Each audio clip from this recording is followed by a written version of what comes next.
안녕하세요. 승리한 항상 가족 여러분. 오늘은 위크 스터디의 네 번째 주일 말씀으로 사도행전의 마지막 부분 27장 15절에서 28장 31절의 말씀입니다.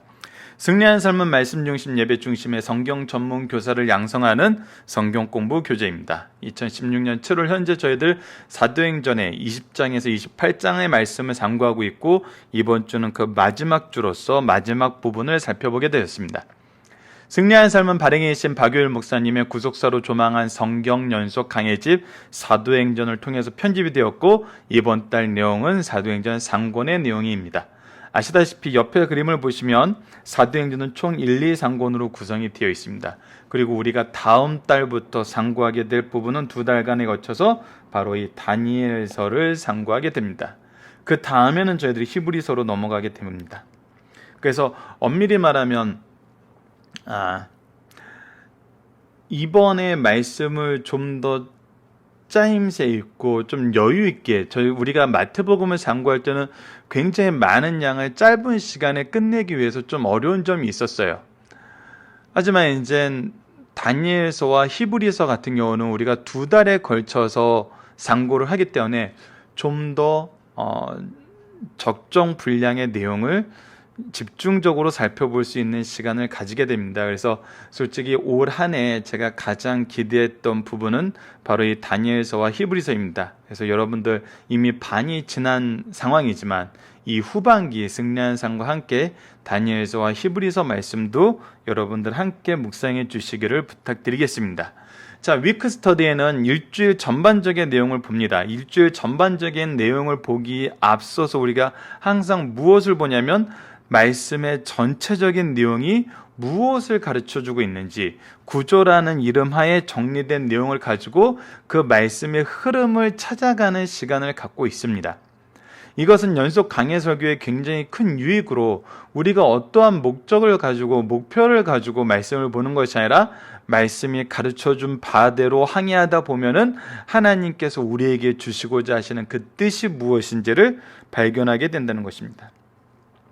마지막 주기 때문에 다시 한번 우리 앞부분을 복습한다는 의미로 이제 생각을 해보면은, 자, 작년에 우리가 했던 부분은 베드로 행전이라고 명명되는 사도행전 1장에서 12장까지의 말씀입니다. 후반부는 바울 행전이라고 얘기되는 12장 후반부부터 28장까지의 말씀입니다. 사실 12장 거의 마지막 부분이죠.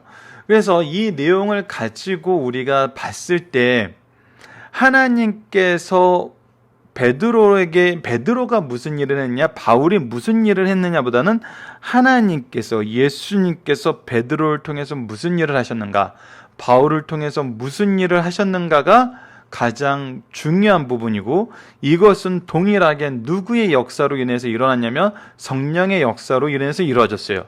그래서 우리가 사도행전의 별칭을 무엇이라고도 부르냐면 바로 성령행전이라고도 합니다. 이것을 우리가 분명하게 확인할 수 있는 것은 베드로의 설교를 통해서, 바울의 설교를 통해서, 베드로의 전도 목표를 통해서, 바울이 전도하면서 이루었던 것을 통해서 우리가 발견할 수 있었어요. 이스라엘 민족을 미리 선택하셔서 예수님을 보내신 것은 바로 이 구속을 이루시는 하나님의 준비하심이 있었다는 거예요. 바울이 복음을 전파하는데 회당이 있었던 것은 이 복음이 확장되게 하기 위한 하나님의 준비하심이 있었다는 거예요. 그리고 베드로와 바울이 말씀을 전파하는 그 말씀의 핵심에는 항상 무엇이 있었냐면 하나님의 말씀이 기준이 되었어요. 이들이 가지고 있는 경험이나 이들이 가지고 있는 새로운 것이 말씀의 핵심이 되는 것이 아니라 이미 하나님께서 주신 말씀이 바로 예수 그리스도를 증언하는 완벽한 증거가 되었다는 거예요. 이 말씀 또한 하나님의 미리 준비하심이란 거예요. 그렇게 함께 일하셨어요.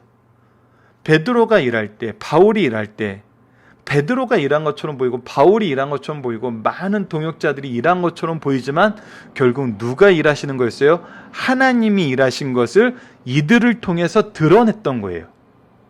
그래서 우리와 함께 일하시고 주체적으로 주권적으로 일하세요. 그리고 나서 결과에 대해서 어떻게 하세요?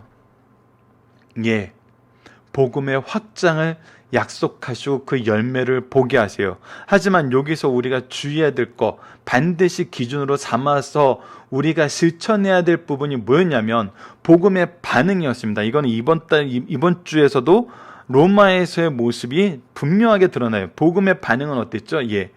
받아들이는 사람이 있는가 하면 거절하는 사람이 있었어요.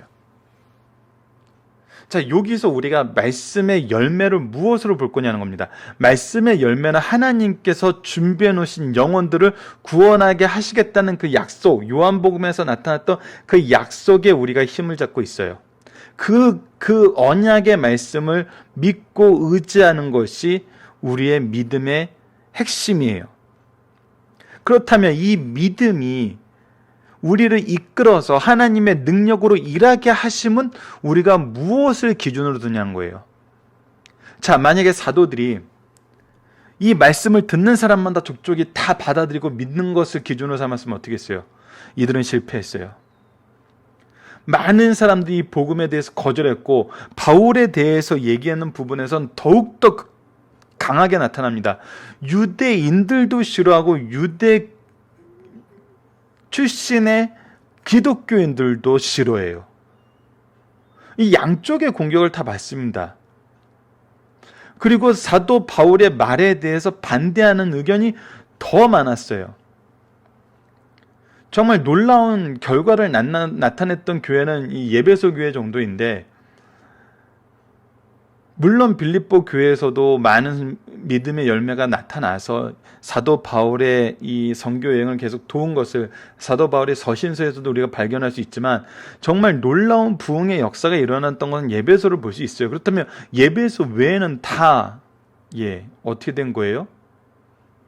우리가 복음을 받아들여서 믿는 자가 많아지는 걸로만 본다면 성공한 곳이 거의 없는 거죠. 예배소에서도 결국은 사도 바울은 믿지 않는 자들의 대항에 결국은 나오게 됩니다. 물론 그 전에 이미 로마로 가는 계획을 얘기했었어요. 그래서 우리가 이 부분에 대해서 봤을 때 항상 봐야 되는 것이 바로 이 4장의 모습이었어요. 이 바로 한 기적과 그 결과에서 나타났던 이 부분이었는데,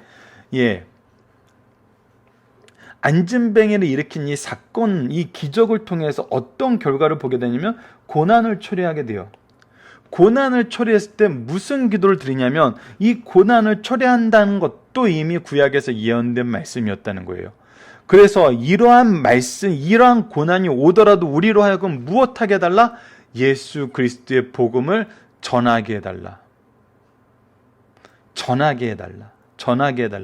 그 얘기를 했을 때 성령의 임하심이 있고 교회가 모든 물건을 통용하는 이 아름다운 교회의 모습을 이루었던 것을 볼 수 있습니다. 그래서 사도 바울과 이 4장의 기도에 근거해서 이 앞으로 일어나는 이 모든 교회의 모습을 통해서 볼 때 이 복음을 들고 나아가는 사람들의 기준은 무엇이었냐면, 나로 복음을 전하게 하신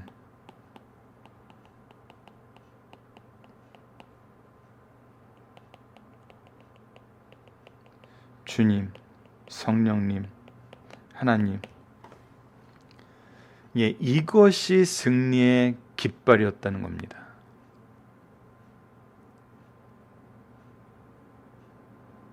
이거는 굉장히 놀라운 기준이고, 우리가 이번 성경을 통해서 승리한 삶 리더분들은 반드시 붙잡아야 되는 기준입니다.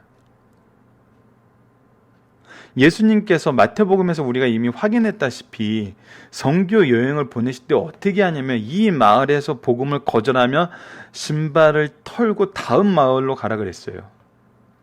가게 하시는 거예요. 가서 복음을 또 전하게 하시는 거예요. 그래서 때를 얻든지 못 얻든지 복음을 전하게 하세요. 그래서 내가 하나님의 종으로 일하고 있는 그 내용 가운데 승리의 표징이 되는 것은 무엇이냐면, 여전히 주님께서 내 입술을 통해서 복음을 전하게 하신다는 거예요.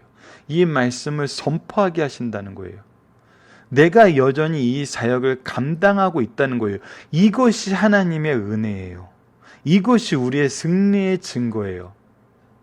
이거에 대한 결과는 하나님이 이끄시고 하나님이 역사하시는 대로 일어나요. 그래서 내가 사람들이 늘어나는 것, 내 말에 많은 사람들이 찬동하는 것, 이것이 하나님이 주신 승리의 규정이라고 보지 않아요. 부족한 내가, 어리석은 내가, 연약한 내가 여전히 복음을 전하고 있습니다. 이것이 우리의 승리의 기준이라는 거예요. 그래서 사도들이 끝까지 복음을 전할 수 있었습니다. 끝까지. 이 끝은 언제까지? 주님이 부르실 때까지.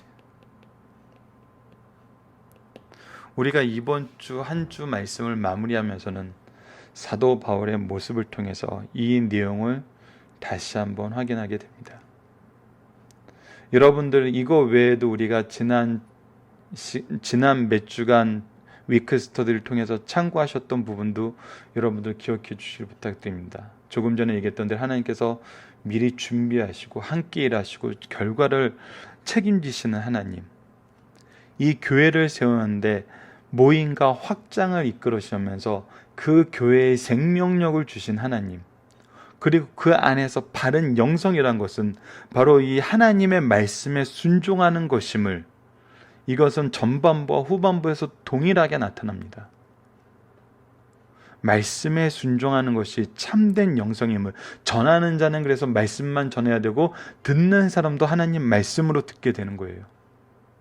그리고 우리의 삶이 하나님의 게시판이 되는 그러한 삶을 살게 하심. 그리고 마지막 부분은 우리가 무엇을 보게 되냐면, 무슨 제목으로 우리가 말씀을 나누게 되냐면, 누가 역사의 주인공이냐, 이 말씀을 시작하면서 하나님이 우리를 어떻게 역사의 주인공으로 세우시는가.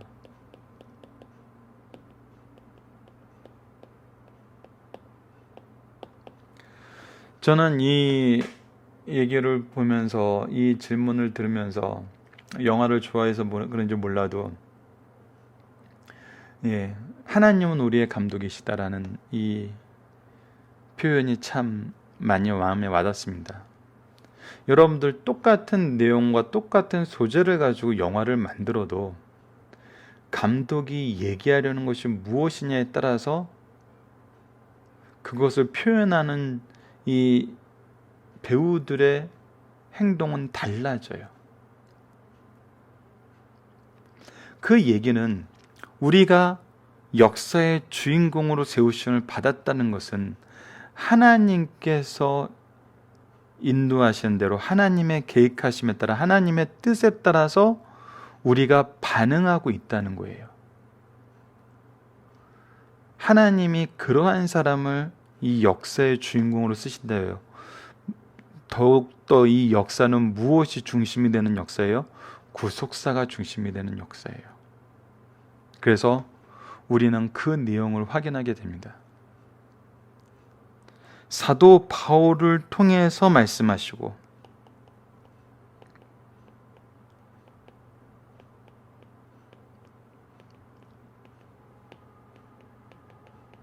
사도 바울을 통해서 역사하시고, 사도 바울을 통해서 영광 받으세요. 이 얘기는 바로 나를 통해서, 지금 우리 각자의 이름을 넣으시고 나를 통해서 말씀하시고 나를 통해서 역사하시고 나를 통해서 영광 받으시는 하나님의 역사가 우리와 함께 한다는 겁니다. 그래서 이번 주 말씀은 다음과 같이 구성되어 있습니다. 월요일에는 27장 15절로 26절 말씀으로 하나님께서 나와 함께 항해하는 자를 다 나에게 주셨다 해서 이 유라굴로 광풍 안에서의 모습을 보여주고, 그리고 나서 사도행전 27장 27절로 44절 마지막까지의 말씀을 통해서 하나님의 구원이 성취됨을 보여주므로 보라 누가 역사의 주인공이라는 이 질문에 우리가 능히 대답할 수 있게 만듭니다. 그리고 나서 멜리데 섬에서의 상황을 우리에게 설명을 해주고 목요일에는 이스라엘의 소망을 위하여 내가 메인바 되었노라 하면서 로마로 가는 사도 바울의 모습을 보여줍니다. 그리고 그리스도의 삶을 마지막에 보여주면서 얼마나 복음에 힘쓰고 있는지 바울의 모습을 우리가 다시 한번 상고하게 됩니다. 마지막 때까지 우리는 복음에 힘써야 됩니다. 우리가 역사의 주인공임을 하나님은 어떻게 증명하십니까? 어떻게 증거하십니까? 우리를 통해서 말씀하시고 우리를 통해서 역사하시고 우리를 통해서 영광 받으세요. 그의 영광을 우리를 통해서 세상에 비치십니다. 그래서 그의 이름이 찬양받게 하시죠. 이거는 우리가 다니엘서에서도 지속적으로 확인하게 됩니다. 이 내용은 여전히 이어집니다. 자, 여러분 이번 주 이제 지도 내용을 보면은 지난주 금요일 날 설명드렸던 것처럼 미양에서 베닉스로 옮기고자 하는데 그레데 섬 중심에서 풍랑이 일어요. 그래서 베닉스로 가는 것이 아니라 표류하게 되죠.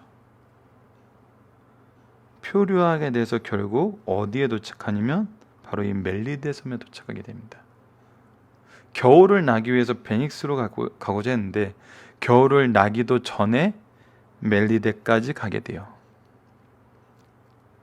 그리고 겨울을 나르고 수라구사로 간 후에 남풍이 일어서 다시 남풍이 불어줘서 순족하게 보디울과 아비오 트레디 타베네를 지나 로마에 입성하게 되는 것이 바로 이번 주에 나오는 말씀입니다. 여러분 이 지도도 우리가 전체 내용을 한번 1차 선교여행부터 3차 그리고 이 로마로 가는 길의 여정도 다시 한번 보면서 하나님의 역사하심을 좀 더 입체적으로 우리가 생각하는 시간을 가졌으면 합니다. 이번 주 위크 스터디 말씀은 여기서 마무리하도록 하겠습니다. 한 주 동안 승리하는 삶 가족분들 되시기를 기도합니다. 감사합니다.